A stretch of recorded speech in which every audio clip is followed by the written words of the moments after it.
Selamat datang di Lintas, sebuah gerbang menuju kenyataan yang tersembunyi. Tempat di mana waktu tak berjalan lurus. Di sini, kisah tak lagi hitam ataupun putih. Hanya abu, darah, dan jejak langkah yang ditinggalkan oleh mereka yang memilih berjalan di pinggir terang. Kisah-kisah ini tidak menjanjikan jawaban, hanya serpihan suara dari mereka yang pernah berbisik di balik tirai sejarah. Dari para pemimpin yang tak dikenang, para pengkhianat yang justru mencinta, hingga mereka yang memilih mati daripada hidup dalam kebohongan kolektif. Melintaslah, karena setiap langkah bisa membawamu pada kisah yang sama, tapi dari sudut pandang yang berbeda. Inilah Lintas, jejak yang mempertemukan kita dengan sisi lain dari cerita. Ini bukan narasi untuk semua telinga, tapi bagi yang siap melintasi batas mata dan jiwa. Selamat datang di Lintas, di mana suara-suara yang dibungkam akhirnya bicara. Cuplikan episode pertama, Lintas. KKN di Desa L, episode 1.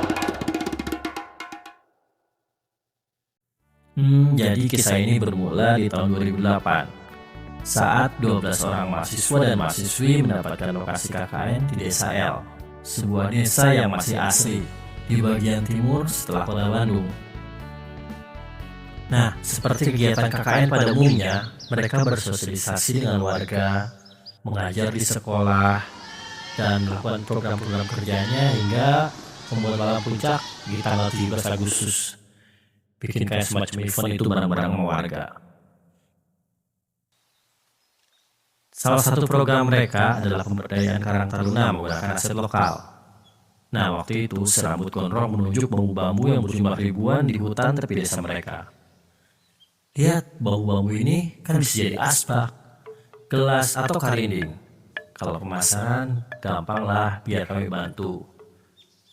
Nah, jadi mereka mulai tuh si mahasiswa KKN ini bersama Karang Taruna mengolah bambu-bambu itu menjadi benda-benda, khususnya sebuah alat musik yang bernama karinding.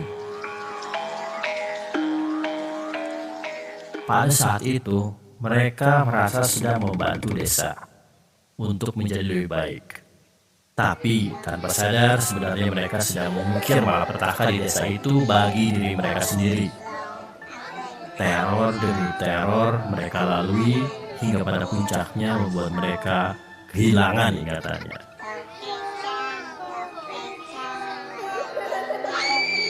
Salah satu mahasiswa KKN itu terus berteriak saat anak-anak kecil mengerebutinya sambil menyanyikan lagu Tokecang yang berulang-ulang di tempat yang ia yakini bukan lagi di dunianya.